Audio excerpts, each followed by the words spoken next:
Stage Bengaluru ಅರ್ಪಿಸುತ್ತಿರುವ ನಾಟಕ ಆಟ. ರಚನೆ, ವಿನ್ಯಾಸ, ನಿರ್ದೇಶನ ಡಾಕ್ಟರ್ ಬೇಲೂರು ರಘುನಂದನ್.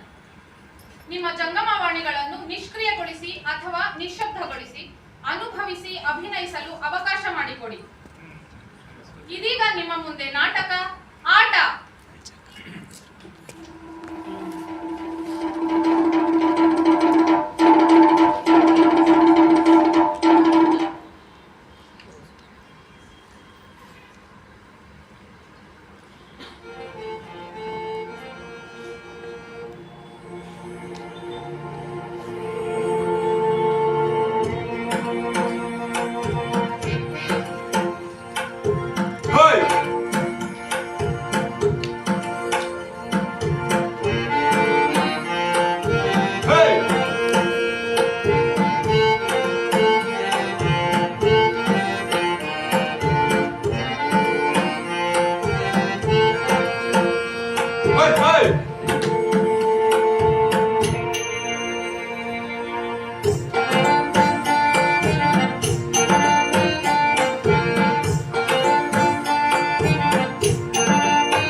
ಇನ್ನೇತಕ್ಕೆ ಭರಿಸಲಿ ಭರಿಸಲಿ ಭರಿಸಲಿ.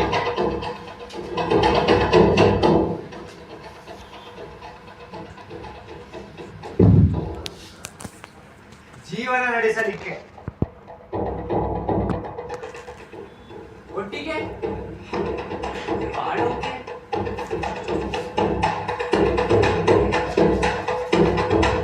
ಜಗಳಾಡೋಕೆ ಮನೆ ಕೆಲಸ ಮಾಡ್ಸೋಕೆ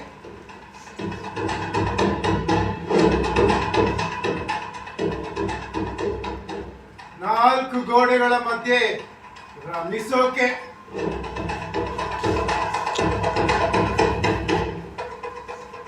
ಮಗು ಅಡೆಯೋಕೆ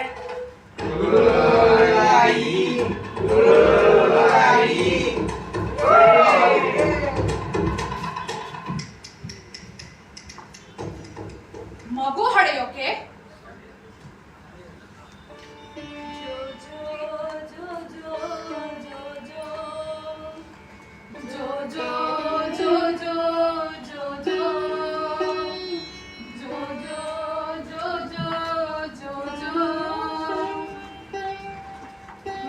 ಪಡೆಯುವ, ಮಗುವನ್ನು ಸಾಕುವ, ಜಗತ್ತಿಗೆ ಕೊಡುಗೆ ಕೊಡುವ, ನಮ್ಮನ್ನು ಉಪಕರಣಗಳಂತೆ ನೋಡಬೇಡಿ.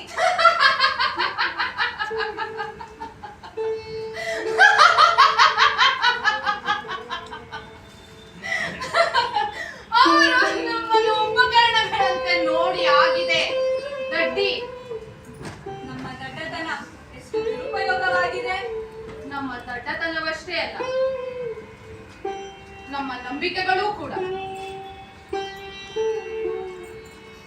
ಚರಿತ್ರೆ, ಪುರಾಣ, ಮಹಾಕಾವ್ಯ, ವಾಸ್ತವ, ಅಂದು ಇಂದು ಎಂದೆಂದು. ಏನ್ ಹೇಳ್ತಿದ್ಯಾ? ನಂಗೇನು ಅರ್ಥ ಆಗ್ತಿಲ್ಲ. ಅರ್ಥ ಅನರ್ಥ ಹುಡ್ಕೊಳ್ವಾ, ಒಂದ್ ಆಟ ಆಡೋಣ. ಆಟನ? ನಾವು ಆಟದ ಕಾಯಿಗಳಂತೆ, ಯಾರೋ ನಡೆಸ್ತಾರೆ, ಇನ್ಯಾರೋ ಗೆಲ್ತಾರೆ, ಮತ್ಯಾರೋ ಅದರ ಫಲ ಊಟ ಮಾಡ್ತಾರೆ. ಈಗ ಆಟ ಆಡೋಣ ಬೇಡವೋ ಹೇಳು? ಆಟ ಅಂದ್ರೆ ಆಸಕ್ತಿದಾಯಕವಾಗಿದೆ, ಆಡೋಣ. ಒಂದು ಎರಡು ಬಾಳೆಲೆ ಹರಡು, ಮೂರು ನಾಲ್ಕು ಅನ್ನ ಹಾಕು, ಐದು ಆರು ಬೇಳೆ ಸಾರು, ಏಳು ಎಂಟು ಪಲ್ಯಕ್ಕೆ ದಂಡು, ಒಂಬತ್ತು ಹತ್ತು. ಲಾಲಿ ಲಾಲಿ ಜೂಜು ಲಾಲಿ, ಮುತ್ತು ಬಂಗಾರ ಚಿನ್ನು ಬಂಗಾರ, ಚಂದ ಮಾಮನ ನೋಡು ಬಂಗಾರ, ತಿನ್ನು ತಿನ್ನು ನನ್ನ ಬಂಗಾರ.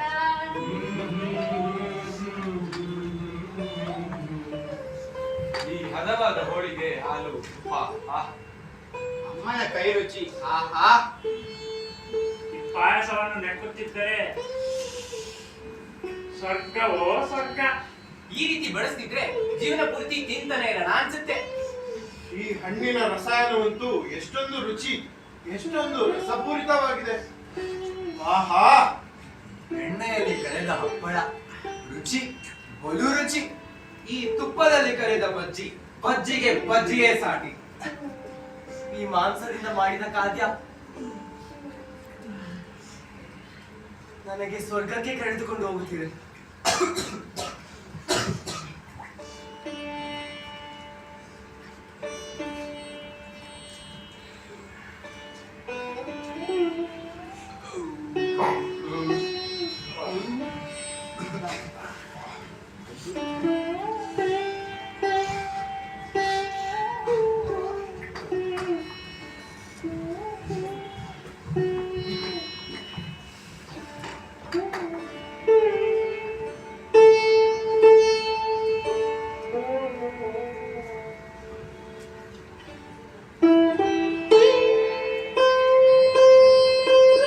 ಊಟದ ಆಟ ಚೆನ್ನಾಗಿತ್ತಾ?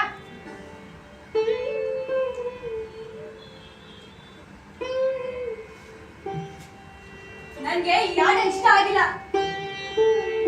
ಇಷ್ಟ ಆಗ್ತಿಲ್ವಾ? ಹಾ, ಬೇರೆ ಆಟೋನ? ಜಾಗ ಬದಲಾಯಿಸೋಣ.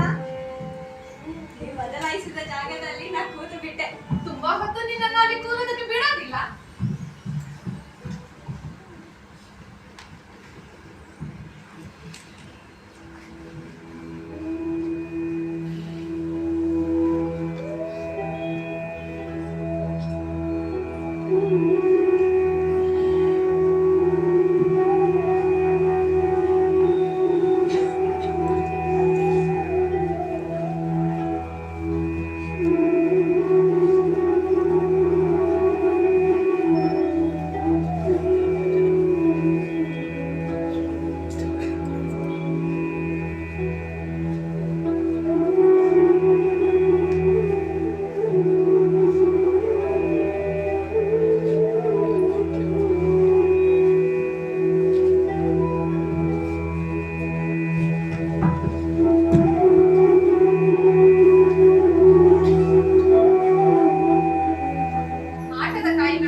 ಯಾರು ಯಾರು ಇವ್ರಲ್ಲ?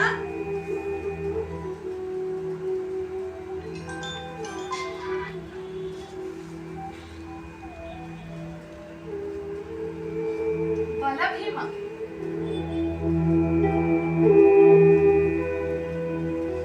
ಯುಧಿಷ್ಠಿರ.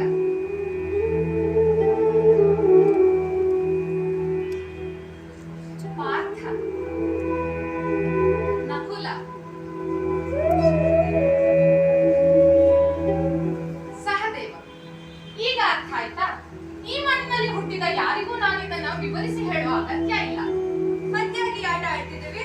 ಆಟದ ಒಳ ಅರ್ಥ ತಿಳ್ಕೊಳ್ಳೋದಕ್ಕೆ, ಗೂಢಾರ್ಥ ಅರ್ಥ ಮಾಡ್ಕೊಳ್ಳೋದಕ್ಕೆ.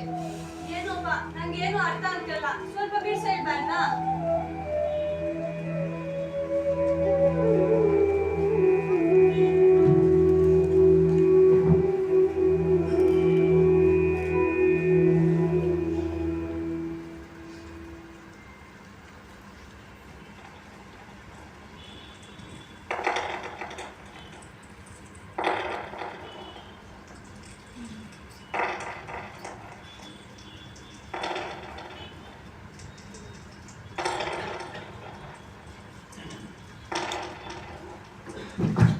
ಏನಾಯ್ತು?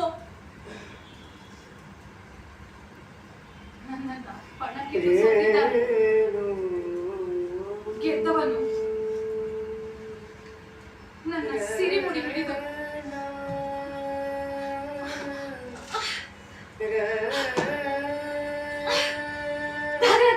ದರನೆ ಎಳೆದು ತರುವಂತೆ ಹೇಳಿದ್ದಾನೆ. ಸಂಬಂಧದಲ್ಲಿ ನಾನವನ ಅತ್ತಿಗೆ. ಭಯ ಆಗ್ತಿದೆ ನನ್ಗೆ. ಯಾರು ಬರ್ಲಿಲ್ವಾ ನೀನ್ ಬಿಡ್ಸ್ಕೊಳಕ್ಕೆ? ಸಭಾ ಮಂದಿರದ ತುಂಬಾ ಜನಸಾಮಾನ್ಯರಿದ್ದರು. ಗೆದ್ದವನು ತಮ್ಮ ಬನ್ನ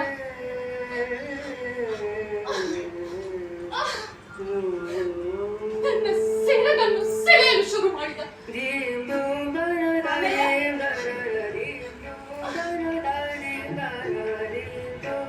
ಸಭಾ ಮಂದಿರದಲ್ಲಿದ್ದ ಎಲ್ಲ ಜನಸಾಮಾನ್ಯರು ಅವರ ವಸ್ತ್ರಗಳನ್ನು, ಅಂಗವಸ್ತ್ರಗಳನ್ನು ನನ್ನ ಮೇಲೆಸೆದರು.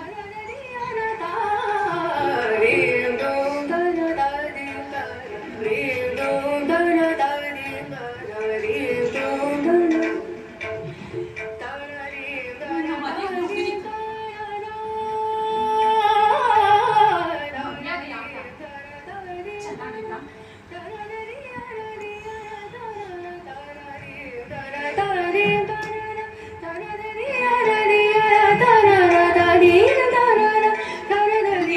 ಈ ಆಟನೂ ಇಷ್ಟ ಆಗಿಲ್ಲ.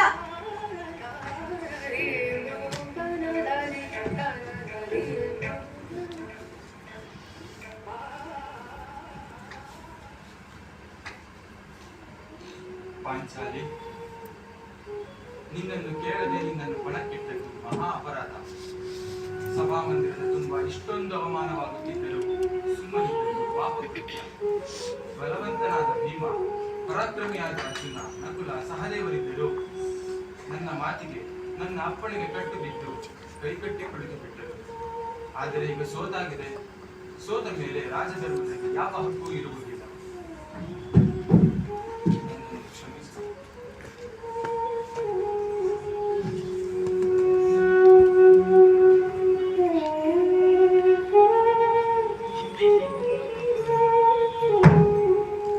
ನೀನು ಕ್ಷಮಿಸ ಇದ್ದರೂ ಪರವಾಗಿಲ್ಲ ಪಾಂಚಾಲಿ. ಮುಂದೊಂದು ದಿನ ನಾ ಇದಕ್ಕೆ ಒತ್ತಡ ಕೊಟ್ಟೇ ತೀರುವೆ.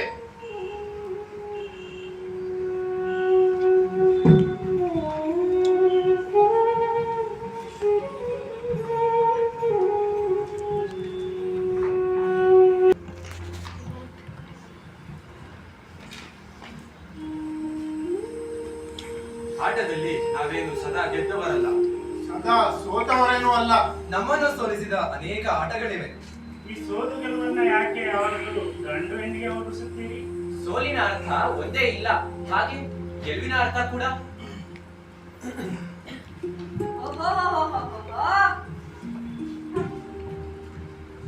ಸಮರ್ಥನೆ ಸಮರ್ಥನೆ ಅಲ್ಲ, ನಿವೇದನೆ.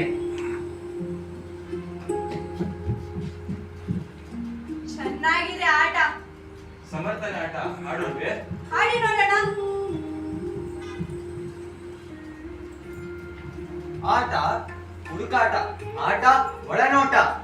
ಸರಿ ಎಂಬುದು ಸರಿಯಲ್ಲ. ತಪ್ಪೆಂಬುದು ತಪ್ಪೇ ಅಲ್ಲ. ಸರಿಯೊಳಗೆ ತಪ್ಪು. ತಪ್ಪೊಳಗೆ ಒಪ್ಪು. ಆಟ ಹೋರಾಟ. ಆಟ ಒಳನೋಟ.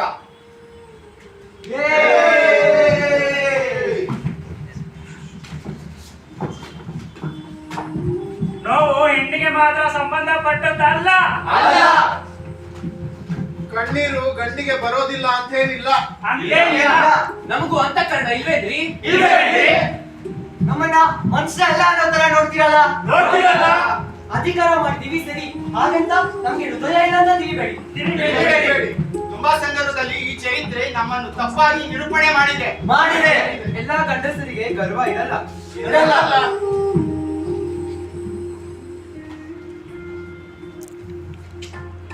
ನಾವು ಅಮ್ಮ ನೆರೆ ಹಾಕಿ ಬೆಳೆದವ್ರೆ. ಅಮ್ಮನ ಎದೆ ಹಾಲಿಗೆ ಕಪಟವಿಲ್ಲ.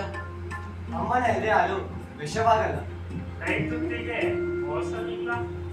ಪ್ರೀತಿಗೆ ಭೇದವಿಲ್ಲ. ವಾತ್ಸಲ್ಯ ಮಡಿಲಿನಂತೆ. ಮಮತೆ ಮಾಯೆಯಲ್ಲ. ಅವಳು ಸಹಗುವ ಭೂಮಿಯಂತೆ. ನಾವು ಅಮ್ಮನಿಗೆ ಎದೆ ಹಾಲು ಬೆಳೆದವರಿದ್ದವ್ರೆ.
ನಿನ್ ದಾರಿ ಬೇರೆ, ನನ್ ದಾರಿ ಬೇರೆ ಅಂತನ. ದಾರಿ ಏನೋ ಬೇರೆ ಬೇರೆ ಆಗಿರ್ಬೋದು, ಆದ್ರೆ ಬದುಕು ಯಾವತ್ತಿದ್ರು ಒಂದೇ. ಹಂಗಂದ್ರೆ ಹಂಗಂದ್ರೆ ಹಿಂಗೆ, ಹಿಂಗಂದ್ರೆ ಹಿಂಗಂದ್ರೆ ಹಿಂಗೆ. ನಂಗಂತೂ ಅರ್ಥ ಆಗ್ತಿಲ್ಲ. ಅರ್ಥ ಆಗೋದು ಇಲ್ಲ. ಸರಿ, ಅರ್ಥ ಆಗೋದು ಬಿಡೋದು ಬಿಟ್ಟು ಮಾತಿನ ಆಟ ಆಡೋಣ. ಮಾತಿನ ಆಟನ? ಹೌದು. ಹಾಗಾದ್ರೆ ನಾನೊಂದು ಮಾತಾಡ್ತೀನಿ, ಅದಕ್ಕೆ ನೀನೊಂದು ಮಾತಾಡ್ತೀನಿ, ನೀನೊಂದು ಮಾತಾಡ್ತೀನಿ, ಅದಕ್ಕೆ ನಾನೊಂದು ಮಾತಾಡ್ತೀನಿ. ಆ ತರ ಆಟನ? ಈ ಮಾತಿನ ಆಟ ಆಡಿ ಎಷ್ಟೊಂದು ಮನೆಗಳು ಮುರಿದೋಗಿದ್ದಾವೆ. ನಾನಂತರದು ಮಾತೊಳಗಡೆ ಆಡಕ್ಕಿರುವ ಮೌನದ ಆಟ.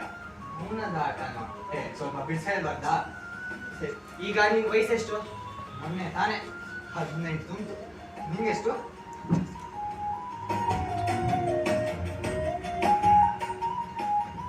22 ತುಂಬಿತು. ನನ್ ತುಂಬಿತು. ಕಲ್ದಿದ್ದೇನೋ ಗೊತ್ತಿಲ್ಲ. ಏನಪ್ಪ ನೀನು? ಖಾಲಿ ಆಗಿದ್ದು ತುಂಬಾ ಇದೆ, ತುಂಬಿಸ್ಕೊಳ್ಳೋದು ಇನ್ನೂ ತುಂಬಾ ಇದೆ. ಏನೋ ಅರ್ಥ ಆಗ್ತಿಲ್ಲ.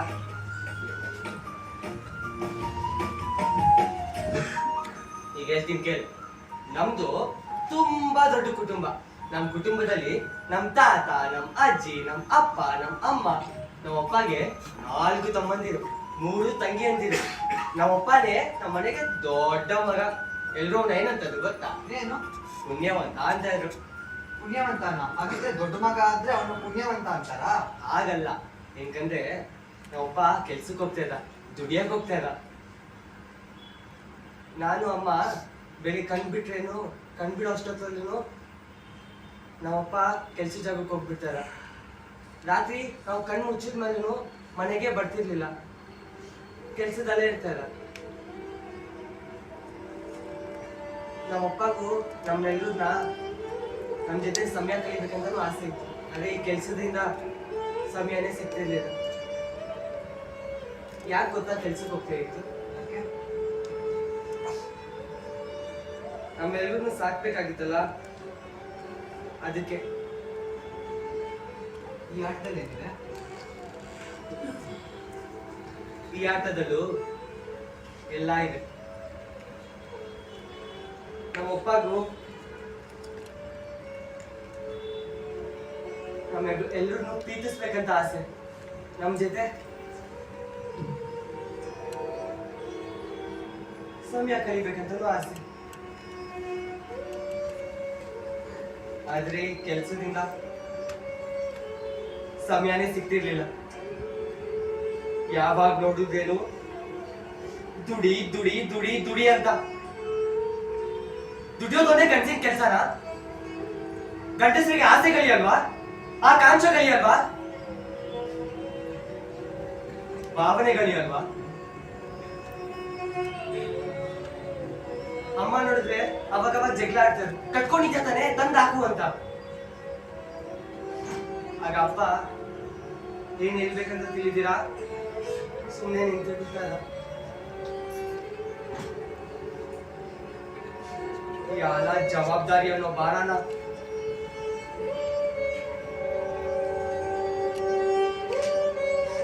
ನಾವ್ ಹೆಗಲ್ ಮೇಲೆ ಓಡಿಸಿ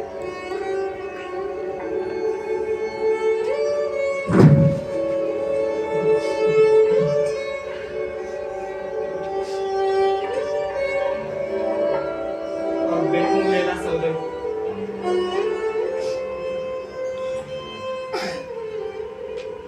ಆ ಸೌದೋಗಿರೋ ಮೂಳೆಗಳ ಮಧ್ಯೆ ಒಂದು ಪುಟ್ಟ ಹೃದಯ ಅಡಗಿತ್ತು. ಆ ಹೃದಯ ಪ್ರೀತಿಯನ್ನೇ ಬಯಸ್ತಾ ಇತ್ತು.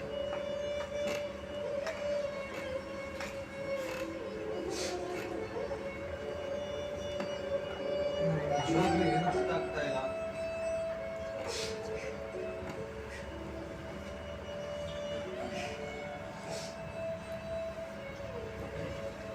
ನಿಂಗೂ ಅರ್ಥ ಆಗುತ್ತೆ. ಯಾಕಂದ್ರೆ ನೀನು ಈ ಆಟ ಆಡ್ಲೇಬೇಕು. ಈ ಆಟ ನಂಗೆ ನಿಜವಾಗ್ಲೂ ಅರ್ಥ ಆಗ್ತಾ ಇಲ್ಲ. ನಂದು ಒಂದು ಆಟ ಇದೆ, ಕೇಳ್ತೀಯಾ? ಕೈ ಕೊಟ್ಟು ಹೀಗೆ ಕೇಳ. ನೀನ್ ಆಟ ಆಡಿ ನನಗೆ ಗೊತ್ತಿಲ್ಲ. ಯಾಕೆ?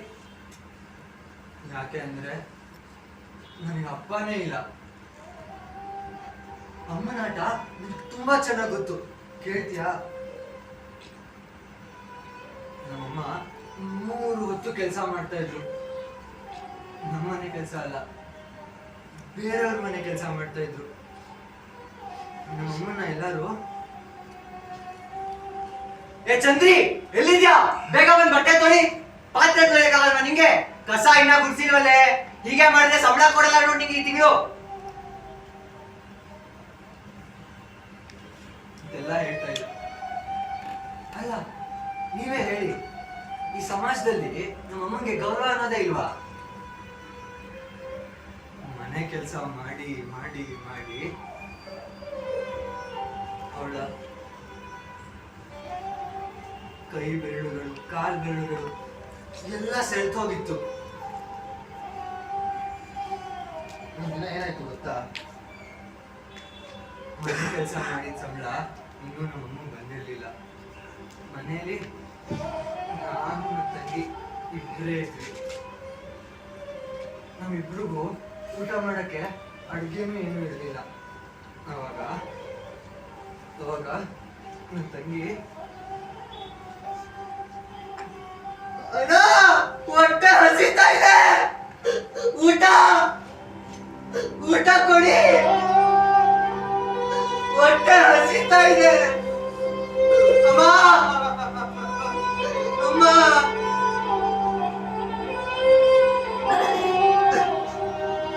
ಅಂತ ಒಂದೇ ಸುಮ್ಮನೆ ಹೇಳ್ತಾ ಇದ್ಲು. ಅವಾಗ ನಿಂಗೂ ಏನ್ ಮಾಡ್ಬೇಕಂತ ಗೊತ್ತಾಗಿಲ್ಲ. ನಮ್ಮಮ್ಮ ಅವಾಗ ಏನ್ ಮಾಡಿದ್ರು ಗೊತ್ತಾ?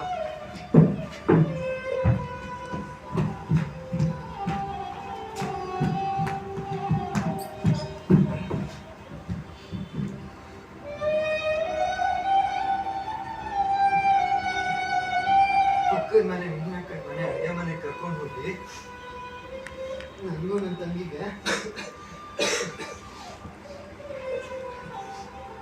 ಹೊಟ್ಟೆ ತುಂಬಾ ಊಟ ಮಾಡಿಸಿದ್ರು.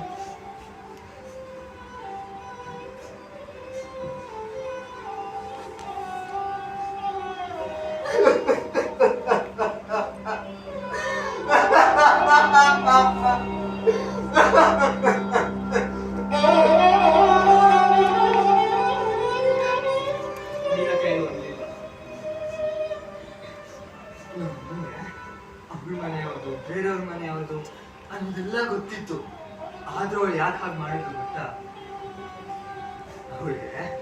ನಂದು ನನ್ನ ತಂಗಿದು ಹೊಟ್ಟೆ ತುಂಬಿಸೋದಷ್ಟೇ ಅವ್ರ ಮುಖ್ಯ ಗುರಿಯಾಗಿತ್ತು. ಈ ಆಟ ಒಂಥರ ಚೆನ್ನಾಗಿದೆ, ಆದ್ರೂ ಚೆನ್ನಾಗಿಲ್ಲ ಅಲ್ವಾ? ನನ್ಗೊಂದು ಪ್ರಶ್ನೆ ಇದೆ, ಅದಕ್ಕೆಲ್ಲ ನೀವೆಲ್ಲ ಉತ್ತರ ಕೊಡ್ತೀರಾ? ಈ ಆಟನ ಆಡಿಸ್ತಾ ಇರೋರಾದ್ರೂ ಯಾರು?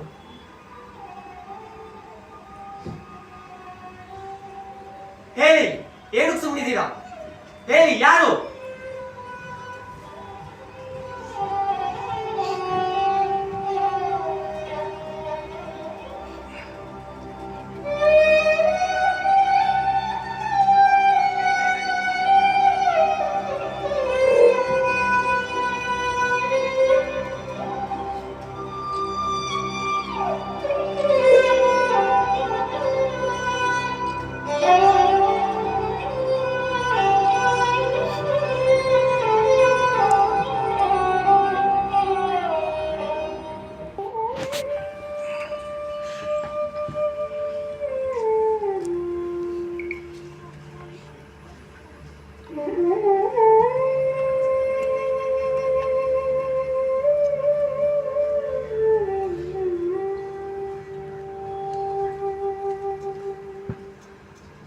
ನಾನು ನನ್ನ ಹೆಂಡತಿ ಮಕ್ಕಳನ್ನು ಕಾಡಿಗೆ ಬೇಕಂತೇನೂ ಕಳಿಸಲಿಲ್ಲ. ರಾಜಧರ್ಮ ಅನ್ನೋದು ನನ್ನನ್ನು ಎಲ್ಲೆಲ್ಲಿಗೋ ಕರೆದುಕೊಂಡು ಹೋಯಿತು. ದೇವಪುರುಷ, ಮಹಾಪುರುಷ, ಮರ್ಯಾದಾ ಪುರುಷೋತ್ತಮ ಎಂಬ ನಾನಾ ಹೆಸರುಗಳಿಂದ ನನ್ನನ್ನು ಕರೆಯುತ್ತಾರೆ.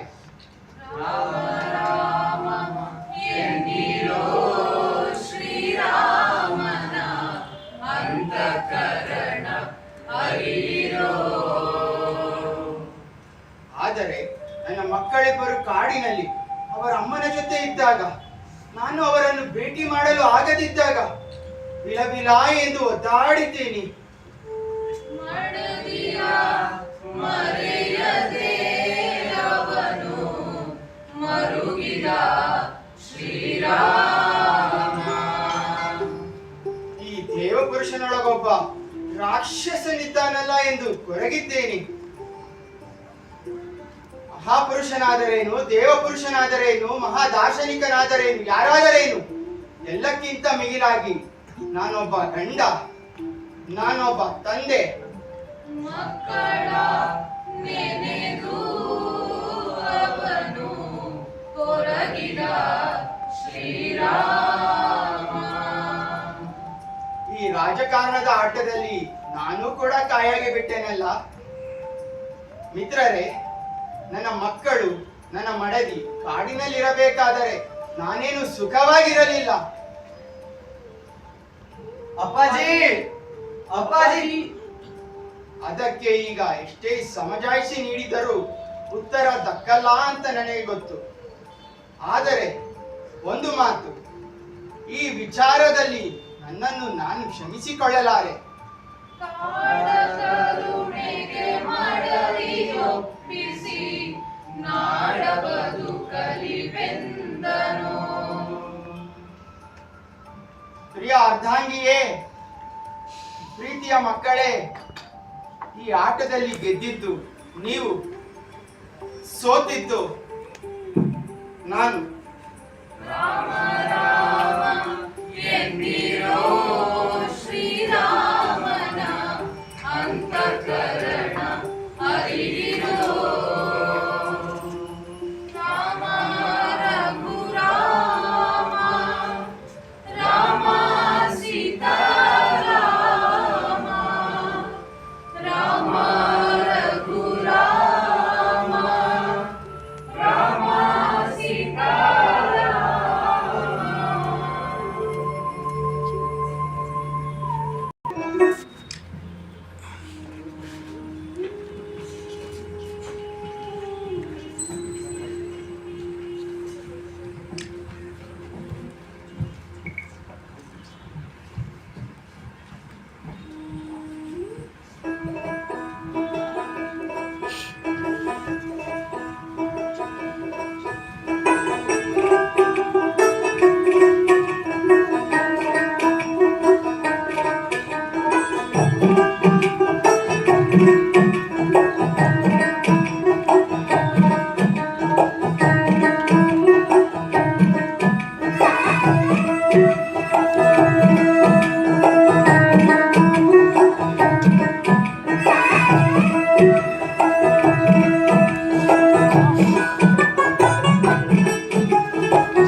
ಹಿಡಿಂಬೆ ಹಿಡಿಂಬೆ ಹಿಡಿಂಬೆ ನಿನ್ನ ಪ್ರೀತಿಯ ಬಲೆಯಲ್ಲಿ ಸಿಲುಕಿಕೊಳ್ಳುವಂತೆ ಮಾಡಿದ್ದು ನೀನೆ.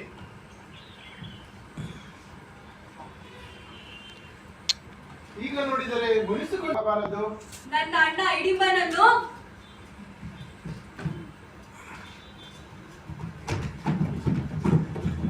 ವಧೆ ಮಾಡಿದನು.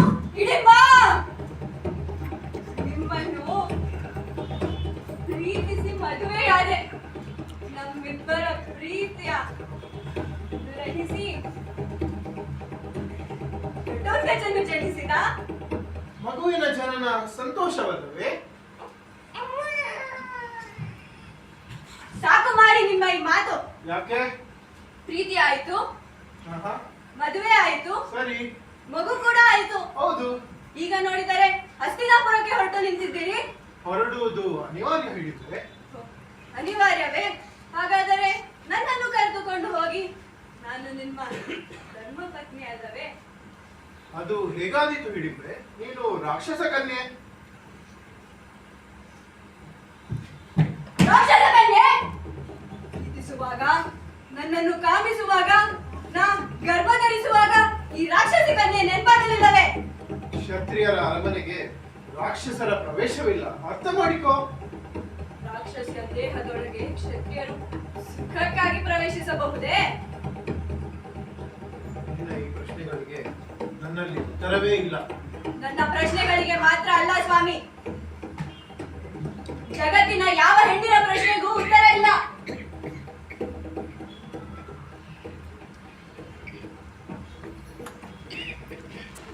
ಹಿಡಿದ್ರೆ ನಿನ್ನಲ್ಲಿ ಮೂಡಿದ ಅಗಾಧವಾದ ಪ್ರೀತಿಗೆ ನಾ ಶರಣು. ಆ ಪ್ರೀತಿಯನ್ನೇ ನಂಬಿ ನಾನು ನಿಮ್ಮ ಸಾಂಗತ್ಯವನ್ನು ಬಯಸಿದ್ದು. ಆದರೆ ಆ ಪ್ರೀತಿ ಇಷ್ಟು ಅಲ್ಪ ಕಾಲ ಎಂದು ನನಗೆ ತಿಳಿದಿರಲಿಲ್ಲ.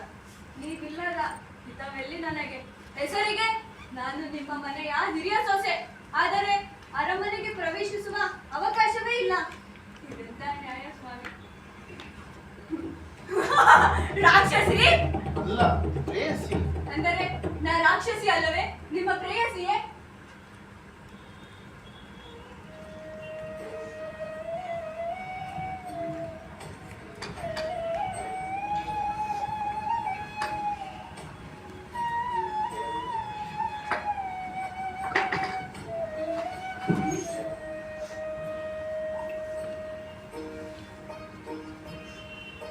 ಸ್ವಾಮಿ,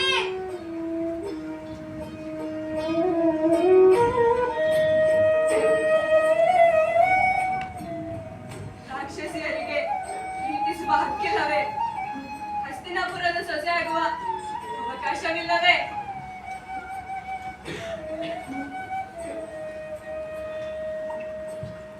ಚೆನ್ನಾಗಿತ್ತಾ ಈ ಅನ್ಯಾಯದ ಆಟ?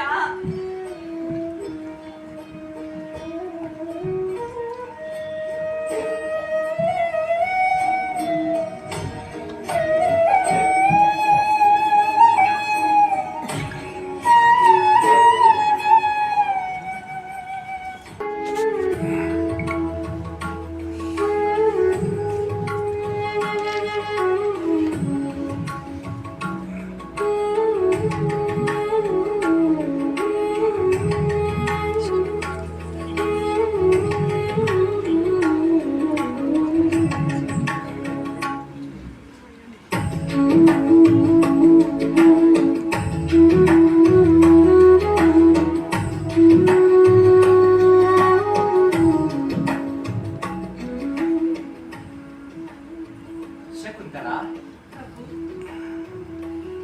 ನೀನನ್ನು ನೋಡುತ್ತಿದ್ದರೆ ಇಡೀ ಭೂಮಂಡಲವೇ ನಿನ್ನ ಕಣ್ಣುಗಳೊಳಗೆ ತಿರುಗುತ್ತಿದೆ ಎಂದೆನಿಸುತ್ತಿದೆ. ಇದೆಂತಹ ಮಾತು? ನಿಜವೇ ಪ್ರಿಯೆ? ಇಡೀ ಕಾಡಿನ ವನರಾಶಿಗಳ ಸೌಂದರ್ಯವೆಲ್ಲವೂ ನಿನ್ನಲ್ಲಿಯೇ ಸ್ಥಾಪಿತವಾಗಿದೆ. ಇದಂತೂ ಶುದ್ಧ ಸುಳ್ಳು. ಏಕೆ? ನನಗಿಂತ ಸುಂದರಿ ನನ್ನ ಗೆಳತಿ ಹರಿಣಿ.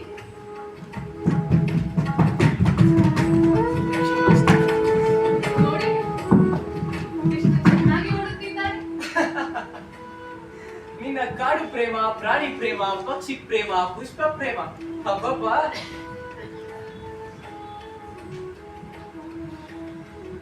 ಪ್ರೇಮದ ಜನನ ಪ್ರೇಮದಲ್ಲಿ ಅಲ್ಲವೇ ಪ್ರಭು? ಏನಿದು ಒಗಟು? ಒಗಟಲ್ಲ, ಸೃಷ್ಟಿ ಸತ್ಯ. ನಾನು ನಿಮ್ಮನ್ನು ಪ್ರೇಮಿಸಿದೆ, ನೀವು ನನ್ನನ್ನು ಪ್ರೇಮಿಸಿದಿರಿ. ಅಲ್ಲಲ್ಲ, ಮೊದಲು ನೀವು ನನ್ನನ್ನು ಪ್ರೇಮಿಸಿದಿರಿ, ನಂತರ ನಾನು ನಿಮ್ಮನ್ನು ಪ್ರೇಮಿಸಿದೆ. ಆಯಿತಲ್ಲವೇ ಪ್ರೇಮದಲ್ಲಿ ಪ್ರೇಮದ ಜನನ?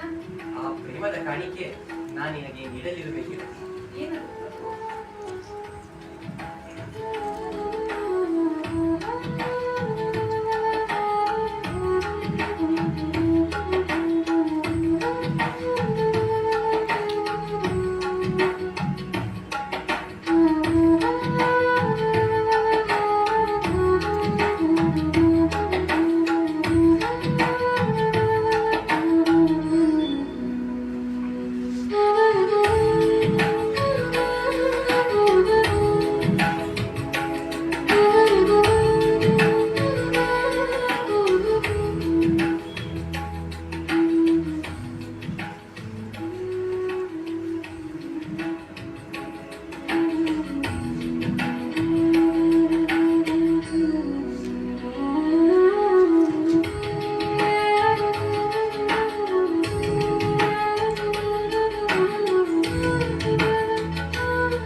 ಪುಷ್ಪಗಳ ಆಭರಣವಿರುವಾಗ ಈ ಸುವರ್ಣದ ಉಂಗುರವೇಕೆ ಪ್ರಭು? ಪುಷ್ಪರಾಣಿಯ ನೆನಪಿಗಾಗಿ. ನೆನಪಿಗೆ ವಸ್ತುವಿನ ಅವಶ್ಯಕತೆ ಇಲ್ಲ. ಎಲ್ಲದಕ್ಕೂ ಒಂದೊಂದು ಸಿದ್ಧಾಂತ ಹೇಳುವೆಯಲ್ಲ. ನೀವು ಮಹಾರಾಜರು, ಎಲ್ಲವನ್ನು ತಿಳಿದವರು. ಯಾರು ಹೇಳಿದರು ಈ ಸುಳ್ಳನ್ನು? ನಾನು ಕಾಡಿನ ಹುಡುಗಿ, ಸಿದ್ಧಾಂತವೆಲ್ಲಿಂದ ಬಂತು ಪ್ರಭು? ನಿನಗೆ ಮಾತು ಕೊಟ್ಟು ಸರಿ ಎನ್ನಿಸಿಕೊಳ್ಳಲು ನನ್ನಿಂದ ಸಾಧ್ಯವಿಲ್ಲ.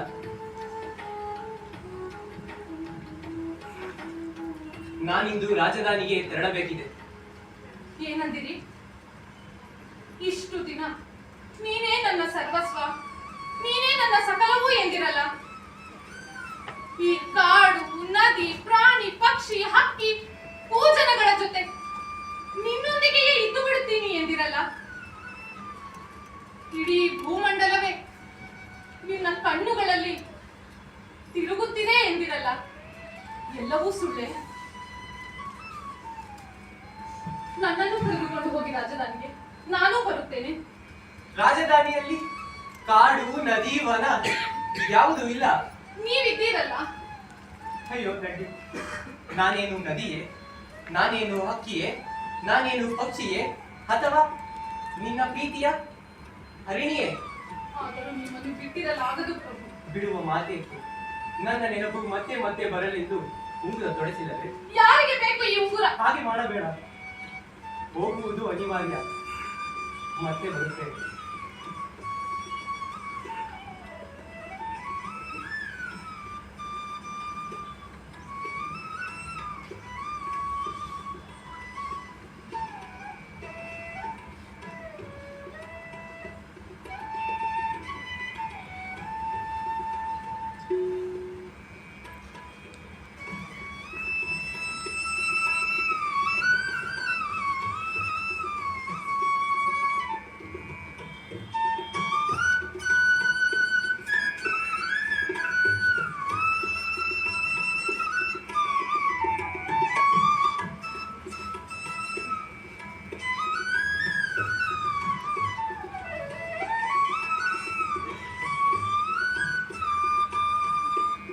ಅವರು ನನ್ನನ್ನು ಮರೆತೇ ಹೋದರೂ ಎನಿಸುತ್ತದೆ. ಇನ್ನು ತಡ ಮಾಡಲು ಸಾಧ್ಯವಿಲ್ಲ. ನಾನೇ ಹೋಗುತ್ತೇನೆ ರಾಜಧಾನಿಗೆ.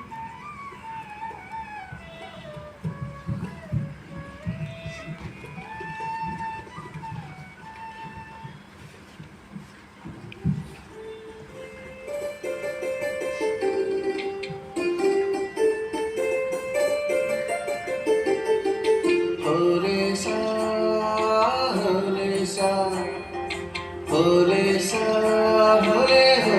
सा होले सा होले सा होले सा होले होले सा होले सा होले सा होले सा होले होले सा होले सा होले सा होले सा होले होले सा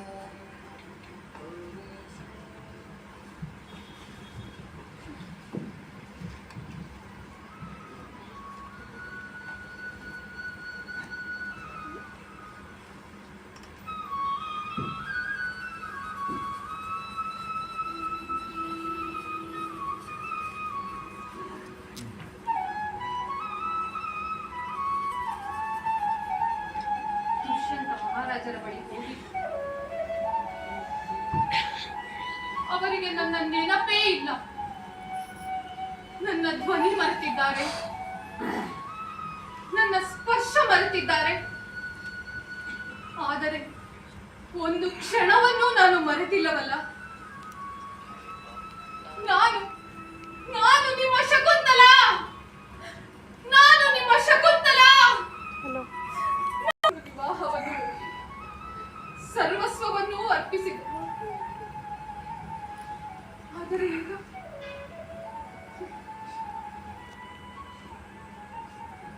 ಮರೆವಿನ ಆಟ ಚೆನ್ನಾಗಿದೆಯಾ? ಪ್ರೀತಿಯ ಆಟ ತುಂಬಾ ಚೆನ್ನಾಗಿದೆಯಾ?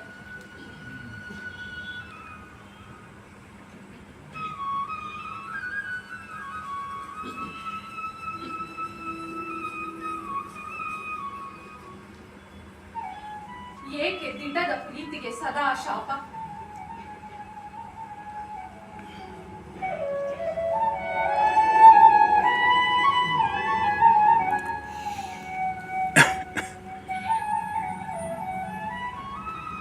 ಈ ಬರವು ಅನ್ನೋದು ಗಂಡು ಜನ್ಮಕ್ಕೆ ದೊಡ್ಡ ಶಾಪ.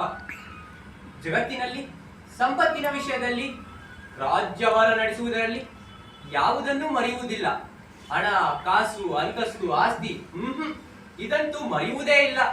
ಮರೆಯುವ ವಿಚಾರಗಳೆಂದರೆ ಹೆಣ್ಣಿನದು ಸಂಗಾತಿಗೆ ಸಂಬಂಧಪಟ್ಟ ವಿಷಯಗಳು. ಈ ಶಾಪಕ್ಕೆ ನಾನು ತುತ್ತಾಗಿದ್ದೆ.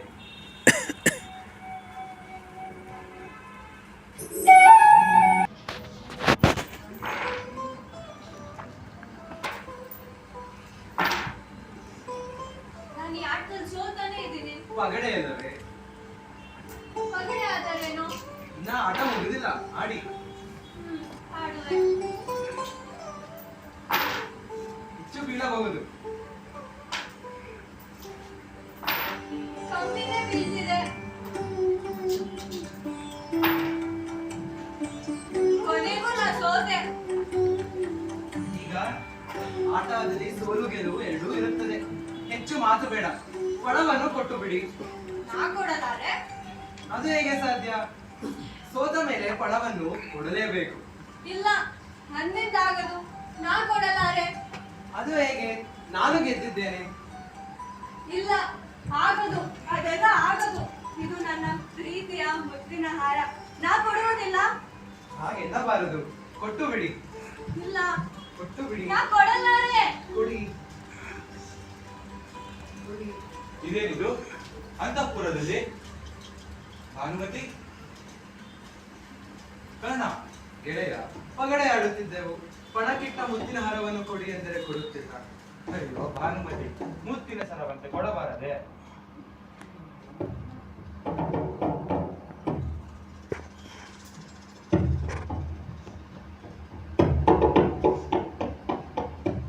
ಗೆಳೆತನ ಎಂದರೆ ನಂಬಿಕೆ, ನಂಬಿಕೆ ಎಂದರೆ ಗೆಳೆತನ. ಪ್ರಿಯ ಗೆಳೆಯ, ಅಂತಃಪುರಕ್ಕೆ ಬಂದು ನಿನ್ನ ಮಡದಿಯೊಂದಿಗೆ ಪಗಡೆ ಆಡುತ್ತಿದ್ದನ್ನು ನೀನು ಕಣ್ಣಾರೆ ಕಂಡರೂ ಕ್ಷಮಿಸುವ ವಿಶಾಲವಾದ ಮನೋಧರ್ಮಕ್ಕೆ ನನ್ನದು ವಿಷಯ. ಕ್ಷಮಿಸುವುದರಲ್ಲಿ ಏನಿದೆ ಗೆಳೆಯ? ನಂಬಿಕೆ ಎಂಬುದು ಒಂದು ಮಹಾ ಸಂಗತಿ. ಅದಕ್ಕೆ ನಿನ್ನ ಮೇಲೆ ನನಗೆ ಅಗಾಧವಾದ ಪ್ರೀತಿ, ಗೌರವ. ಹೆಣ್ಣನ್ನು, ಅದರಲ್ಲೂ ನಿನ್ನ ಮಡದಿಯೊಂದಿಗೆ ಪರಪುರುಷನೊಬ್ಬ ಪಗಡೆಯನ್ನು ಆಡುತ್ತಿದ್ದನ್ನು ನೀನು ಕಂಡರೂ ಕ್ಷಮಿಸಿದ್ದೀಯಲ್ಲ. ಪದೇ ಪದೇ ಅದೇ ಹೇಳಬೇಡ ಕರ್ಣ. ಆದರೆ ನೀನು ದ್ರೌಪದಿಯ ವಿಚಾರದಲ್ಲಿ ನಡೆದುಕೊಂಡ ರೀತಿ. ದ್ರೌಪದಿ ನಾನು ಅವಮಾನಿಸಬೇಕೆಂದೇನಿರಲಿಲ್ಲ. ಇಂದ್ರಪ್ರಸ್ಥಕ್ಕೆ ಹೋದಾಗ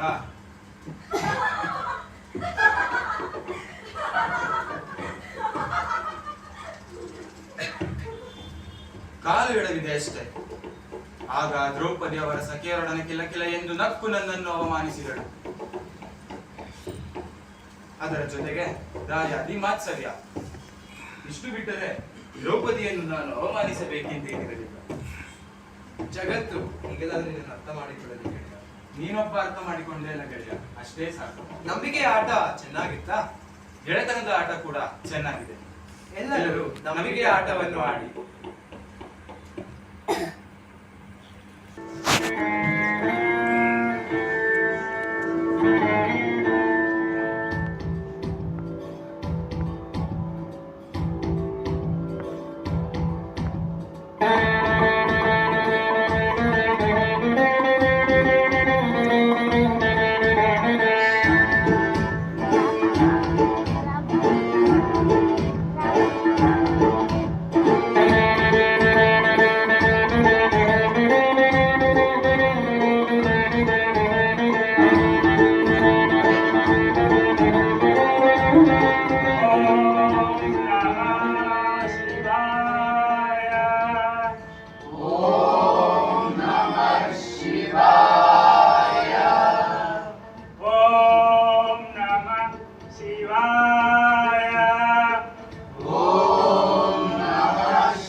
ರಾವಣ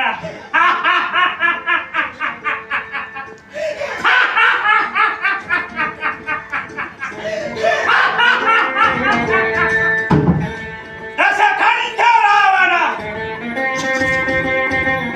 ಮಹಾ ಶಿವಭಕ್ತ ರಾವಣ, ಅತ್ಮನಿಷ್ಠ ರಾವಣ, ಮಹಾಪರಾಕ್ರಮಿ ರಾವಣ,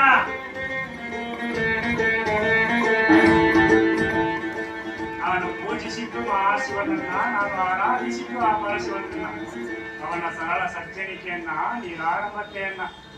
ಹೀಗಿರುವಾಗ ನಾನು ಹೆಣ್ಣನ್ನು ಅಗೌರವಿಸುತ್ತೇನೆ. ಆದರೆ ಅವಮಾನವಾದಲ್ಲಿ ಸುಮ್ಮನಿರುವುದಿಲ್ಲ.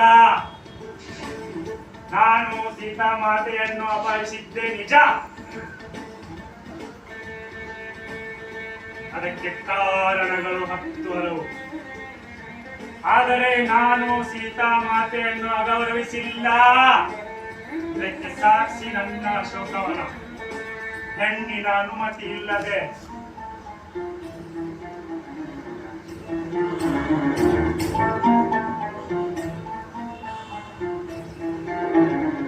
ಅವಳನ್ನು ಅನುಭವಿಸುವುದು ತಪ್ಪೆಂದು ನನ್ನ ಶಿವ ನನಗೆ ಹೇಳಿಕೊಟ್ಟಿದ್ದಾನೆ. ಆದರೆ ನೀವೇನು ಮಾಡಿದ್ದೀರಿ? ನೀಲೋಲ, ಕಪಟಿ, ತ್ರಿಮೋಹಿ, ಕಾಮಿಷ್ಟ.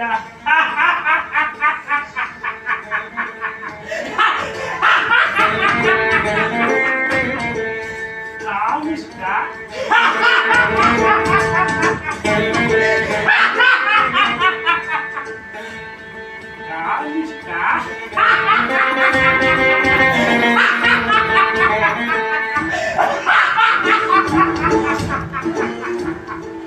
ಬೇಷ್, ಚೆನ್ನಾಗಿದೆ ನೀವು ನನ್ನ ಮೇಲೆ ಹೊರಿಸುವ ಆರೋಪಗಳ ಬೇಷ್. ಅವರ್ಯಾರೋ ಬರೆದರೂ ನೀವು ಅದನ್ನ ಓದಿದಿರಿ. ನಿಮಗೆ ಬಾಯಿಗೆ ಬಂದಂತೆ ನನ್ನನ್ನು ಹೋಲಿಸಿದಿರಿ.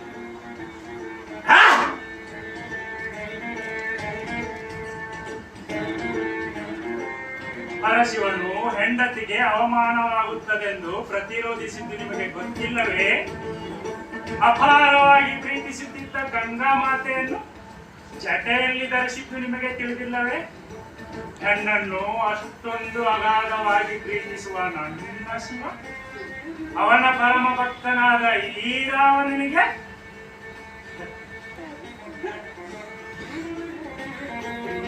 ಪತಿಯಲ್ಲಿ ಬರುತ್ತಾನೆ. ಹೇ ಮೂರ್ಖ ಜನರೇ, ಭಕ್ತಿ ಅಂದ ಭಕ್ತಿಯಲ್ಲ, ನನ್ನದು ಪರಮ ಪವಿತ್ರವಾದ ಭಕ್ತಿ. ನಾಡುವ ಈ ಭಕ್ತಿ ಆಟದಲ್ಲಿ ಲೋಪವಿಲ್ಲ, ಅಪವಿತ್ರತೆ ಇಲ್ಲ.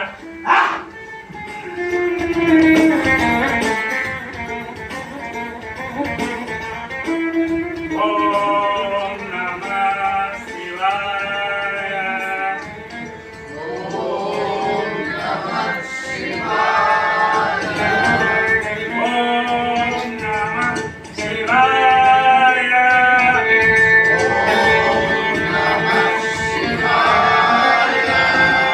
ಓಂ ನಮಃ ಶಿವಾಯ. ಓಂ ನಮಃ ಶಿವಾಯ. ಆ ಮುಖ, ಈ ಮುಖ, ಎಲ್ಲರಲ್ಲೂ 10 ಮುಖಗಳಿರುತ್ತದೆ. ಎಲ್ಲರಲ್ಲೂ 100 ಮುಖಗಳಿರುತ್ತವೆ. ಅದರಲ್ಲೂ ಹೆಣ್ಣಿನ ವಿಷಯದಲ್ಲಂತೂ ಲೆಕ್ಕ ಹಾಕಲು ಸಾಧ್ಯವೇ ಇಲ್ಲ. ಮುಖವೆಂದರೆ ಅಂತರಂಗದ ಕನ್ನಡಿ. ಅದೇ ಮುಖ ಬಹಿರಂಗಕ್ಕೊಂದು ಮುನ್ನುಡಿ. ಮುಖವೆಂಬುದು ಭಾವನೆಗಳ ಮುನ್ನೋಟ. ಮುಖವೆಂಬುದು ಸಂಘರ್ಷಗಳ ಒಳನೋಟ. ಮುಖ ಕೇವಲ ಮುಖವಲ್ಲ, ವ್ಯಕ್ತಿತ್ವದ ರೂಪು. ಮುಖ ಪ್ರತಿಯೊಬ್ಬರ ಅಸ್ಮಿತೆ.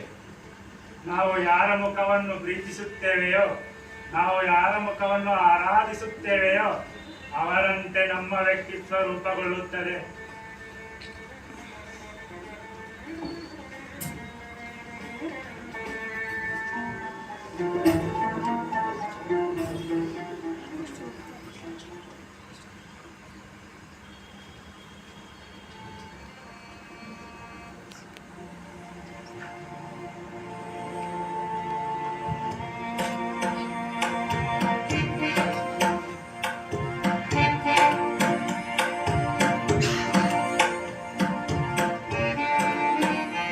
ರಥದಲ್ಲಿ ನಾನು ಅವಳನ್ನು ಎಳೆದುಕೊಂಡು ಹೋಗಿದ್ದನ್ನು ನೋಡಿ ನೀವು ಖುಷಿ ಪಟ್ಟಿರಾ?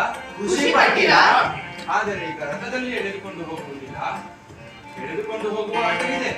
ಆಟವಿದೆ.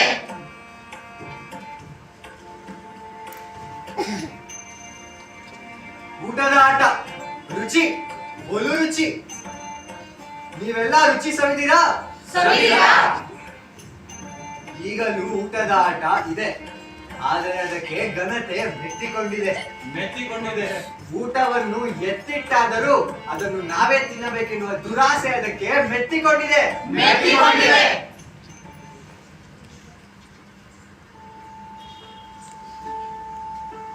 ಮಹಾಭಾರತ ಅದ್ಯಾಕೆ ಆ ಹೆಸರಿಟ್ಟರೋ ನನಗಂತೂ ತಿಳಿದಿಲ್ಲ. ಇದೊಂದೇ ಕಥೆ ಇರುವುದೇ ಭಾರತದಲ್ಲಿ. ಭಾರತದಲ್ಲಿ ಸೀರೆ ಸೆಳೆದರಂತೆ, ಬಟ್ಟೆ ಕೊಟ್ಟರಂತೆ, ರಾಜ್ಯ ಬೇಕಂತೆ, ಅಣ್ಣ ತಮ್ಮಂದಿರ ಜಗಳವಂತೆ. ಇದೊಂದು ಮಹಾಕಥೆ. ಮಹಾಕಥೆ. ಅಲ್ಲ ಸ್ವಾಮಿ, ನಿಮ್ಮ ಮನೆಗಳಲ್ಲಿಲ್ಲವೇ ಈ ಕಥೆ? ಬಹುಶಃ ವಸ್ತ್ರಾಪಹರಣ ಇಲ್ಲದಿರಬಹುದು, ಆದರೆ ಹೆಣ್ಣನ್ನು ಸಂಪೂರ್ಣವಾಗಿ ಬೇರೆ ಬೇರೆ ರೀತಿ ಅಪಹರಿಸುವ ಆಟ ಇನ್ನೂ ಇದೆ. ಇನ್ನೂ ಇದೆ.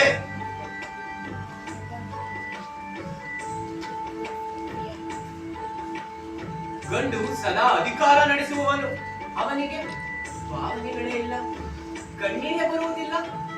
ಅವನು ಮನುಷ್ಯನೇ ಅಲ್ಲ, ಅವನೊಂದು ಗುಂಡು ಕಲ್ಲು. ಹಾಡು ಬಿತ್ತು ನಿಮ್ಮ ಯೋಚನಾ ಕ್ರಮಕ್ಕೆ. ಅಯ್ಯೋ ಸ್ವಾಮಿ, ನಾನು ಒಬ್ಬ ಗಂಡು, ನನಗೂ ಕಣ್ಣೀರು ಬರುತ್ತೆ, ನನಗೂ ನೋವಾಗುತ್ತೆ, ನನಗೂ ಮುಮ್ಮಲ ಮುರಿಯಬೇಕು ಎನಿಸುತ್ತದೆ. ಹಾಗಾದರೆ ಈ ಆಟವನ್ನು ಏನೆಂದು ಹೇಳುವಿರಿ? ಏನೆಂದು ಹೇಳಿರಿ? ಎಲ್ಲವನ್ನು ಒಂದೇ ತಕಡಿಯಲ್ಲಿ ಹಾಕಿ ತೂಗುವ ನಿಮ್ಮ ಬುದ್ಧಿಗೆ ಮಂಕು ಹತ್ತಿದೆ. ಮಂಕು ಹತ್ತಿದೆ.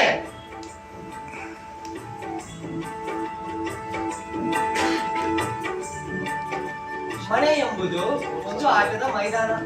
ಮನೆಯಲ್ಲಿ ಅಪ್ಪ, ಅಮ್ಮ, ಅಜ್ಜಿ, ತಾತ, ಅಕ್ಕ, ತಂಗಿ, ಅಣ್ಣ, ತಮ್ಮ, ನೆಂಟರು, ಇಷ್ಟರು, ಬಂಧು ಬಳಗ. ಅಬ್ಬಬ್ಬ, ಎಷ್ಟೊಂದು ಆಟದ ಕಾಯಿಗಳು.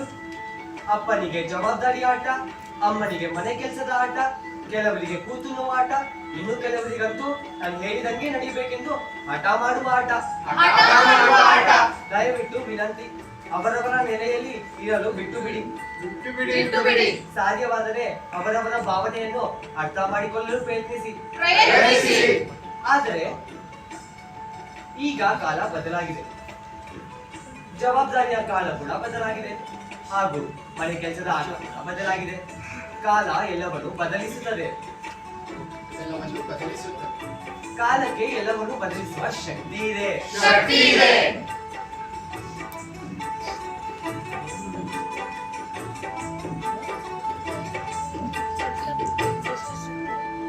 ಎಲ್ಲಾ ಸಂಗಾತಿಗಳ ನಡುವೆ ಪರಸ್ಪರ ಗೌರವವಿರುವುದು ಧರ್ಮ. ಅಗೌರವ ಬಂದಾಗ ಸಂಸಾರ ಒಡೆಯುತ್ತದೆ. ಈ ಒಡೆಯುವ ಆಟ ನಿಮಗೆ ಗೊತ್ತೇ? ಗಂಡು ಹೆಣ್ಣನ್ನು, ಹೆಣ್ಣು ಗಂಡನ್ನು ಮದುವೆ ಆದರೂ ಮದುವೆ ಆಗದಿದ್ದರೂ ಪರಸ್ಪರ ಒಪ್ಪಿದ ಮೇಲೆ ಅಪ್ಪಬೇಕು. ಅವಮಾನಿಸಬಾರದು, ಅನುಮಾನಿಸಬಾರದು. ಯಾರೋ ಏನೋ ಹೇಳುತ್ತಾರೆಂದು ಸಂಗಾತಿಯನ್ನು ದೂರಬಾರದು. ಅವಳು ಅವನನ್ನು, ಅವನು ಅವಳನ್ನು ಇಷ್ಟಪಟ್ಟು ತಾನೇ ಬಂದಿರುತ್ತಾರೆ. ಈ ಇಷ್ಟದ ನಡುವೆ ಬೇರೆಯವರ ಪಾತ್ರವೇನು? ನೀವೇ ಹೇಳಿ. ಈಗ ಈ ಆಟ ಬೇರೆ ಬೇರೆ ರೀತಿಯಲ್ಲೇ ಇದೆ. ನೀವೇ ಕಲ್ಪಿಸಿಕೊಳ್ಳಿ.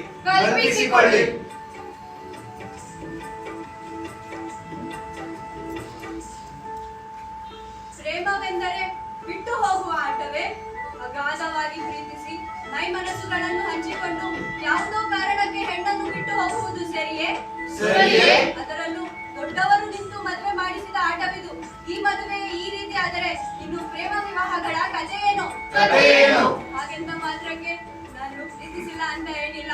ಹೆಣ್ಣು ಅವಳೇ ಅಲ್ಲ, ಅವಳು ಒಬ್ಬಳೇ ನಿಂತು ಜೀವನದ ಆಟವನ್ನು ಆಡುತ್ತಾಳೆ.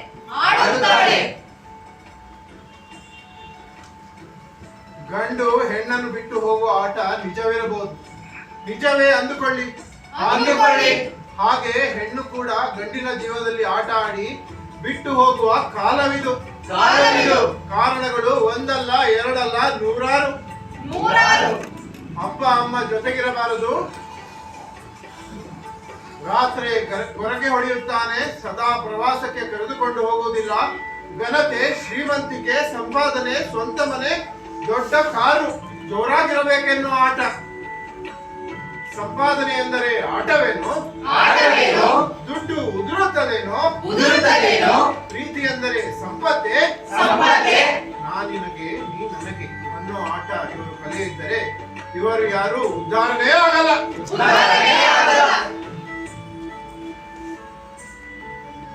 ಸ್ನೇಹ ಅದ್ಭುತವಾದ ಆಟ. ಬೆನ್ನಿಗೆ ಚೂರಿ ಹಾಕುವ ಆಟ ಅಲ್ಲ, ಕತ್ತು ಕುಯ್ಯುವ ಆಟವಲ್ಲ. ಅದು ಅಪಾರವಾದ ನಂಬಿಕೆಯನ್ನು ನೀಡುವ ಆಟ. ಒಬ್ಬರನ್ನೊಬ್ಬರನ್ನು ಗೌರವಿಸುವುದು, ಅವರ ಘನತೆಯನ್ನು ಎತ್ತಿ ಹಿಡಿಯುವುದು. ಆದರೆ ಈಗ ಸಂಪರ್ಕಗಳ ಜಾಲ ಮೆತ್ತಿಕೊಂಡಿದೆ. ಸ್ನೇಹಕ್ಕೆ ಅನೇಕ ಬೇಡಿಕೆಗಳು ಬೇಕಾಗಿದೆ. ಆಸ್ತಿ, ಅಂತಸ್ತು ಮುಂತಾದ ಅನೇಕ ಬೇಡಿಕೆಗಳು ಬೇಕು. ಈ ಬೇಗುಗಳ ಆಟ ಕೊನೆಗೊಂಡರೆ ಅದ್ಭುತವಾದ ಸ್ನೇಹದ ಆಟವೊಂದು ಶುರುವಾಗುತ್ತದೆ.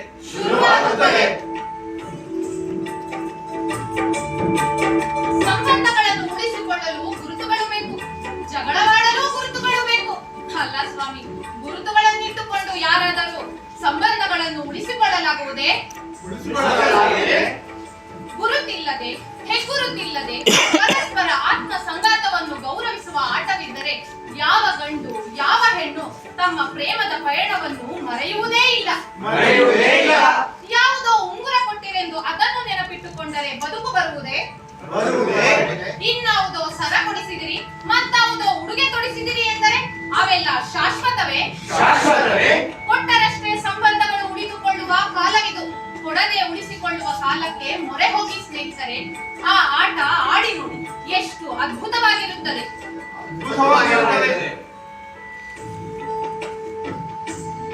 ಭಕ್ತಿ ಎಂದರೆ ಮಾರಾಟದ ಸರಕಲ್ಲ, ನಿಮ್ಮ ಈ ರಾಜಕಾರಣದ ಬಾಬತ್ತಲ್ಲ. ದೇವರುಗಳ ನಡುವೆ ಇರುವ ಭಿನ್ನವಲ್ಲ. ಅದು ಜಗಳಕ್ಕೆ ಇರುವ ಸಾಧ್ಯತೆಯಲ್ಲ. ಅತ್ಯಂತ ಗೌರವದ, ಮಮಕಾರದ, ವಾತ್ಸಲ್ಯಮಯಿ ತಾಯಿಯಂತೆ ಕಣ್ಣು ಕಟ್ಟಿದಾಗ, ಕತ್ತಲು ಆವರಿಸಿದಾಗ, ಕಣ್ಣು ತೋರುವ ಹಾದಿ, ದಿಕ್ಕು ತಪ್ಪಿ ದಾರಿ ಕಾಣದಾದಾಗ ಕೈ ಹಿಡಿದು ನಡೆಸುವ ಊರುಗೋಲು, ಏ ಮೂರ್ಖರೇ, ಇದನ್ನು ಹಾಳು ಗೆಡುತ್ತಿದ್ದೀರಲ್ಲ, ಬಿಟ್ಟು ಬಿಡಿ ಈ ಹಾಳು ಗೆಲುವ ಆಟವನ್ನು. ನಿಮ್ಮ ಅಂತರಂಗದಲ್ಲಿರುವ ಭಕ್ತಿಗೆ ಮೂರ್ತಿಯ ಹಂಗಿಲ್ಲ, ವೈಭವಗಳ ಹಂಗಿಲ್ಲ, ಅವುಗಳ ಅಗತ್ಯವೇ ಇಲ್ಲ. ಬೇಕಿರುವುದು ಒಂದೇ ಒಂದು, ಪ್ರೀತಿ. ಪ್ರೀತಿ ಇದ್ದರೆ ಯಾರನ್ನು ಅಗೌರವಿಸುವುದೇ ಇಲ್ಲ. ಈಗ ಭಕ್ತಿಯ ಆಟ ಬೇರೆ ಇದೆ. ನೀವೆಲ್ಲರೂ ಅದನ್ನು ಚೆನ್ನಾಗಿಯೇ ಆಡುತ್ತಿದ್ದೀರಿ, ಆಡಿ. ಎಲ್ಲದಕ್ಕೂ ಒಂದು ಕೊನೆ ಇದೆ. ಕೊನೆಯಾದ ಮೇಲೆ ಹೊಸ ಹುಟ್ಟಿದೆ.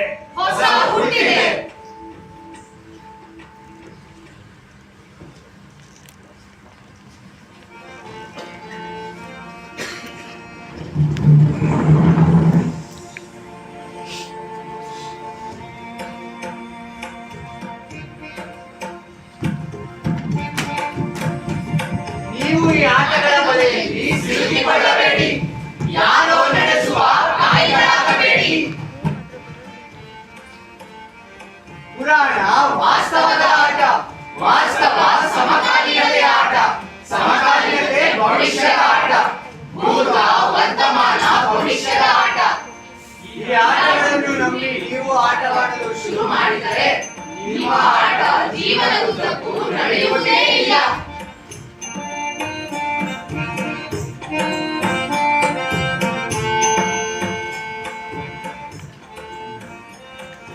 ನೋಡಿ, ಎಷ್ಟು ಚಂದದ ಬಣ್ಣಗಳು. ಜೀವನವೆಂದರೆ ಬಣ್ಣದ ಹೋಬಳಿ ಆಟ. ನೋವು, ನಲಿವು, ಸಂಘರ್ಷ, ದುಃಖ, ಅದೆಷ್ಟು ಬಣ್ಣಗಳು ಈ ಜೀವನಕ್ಕೆ. ನೀವು ಯಾವ ಆಟವನ್ನಾದರೂ ಆಡಿ, ಮೋಸದ ಆಟವನ್ನು ಆಡಬೇಡಿ. ಪ್ರೀತಿಯ ಆಟವನ್ನು, ಮಮತೆಯ ಆಟ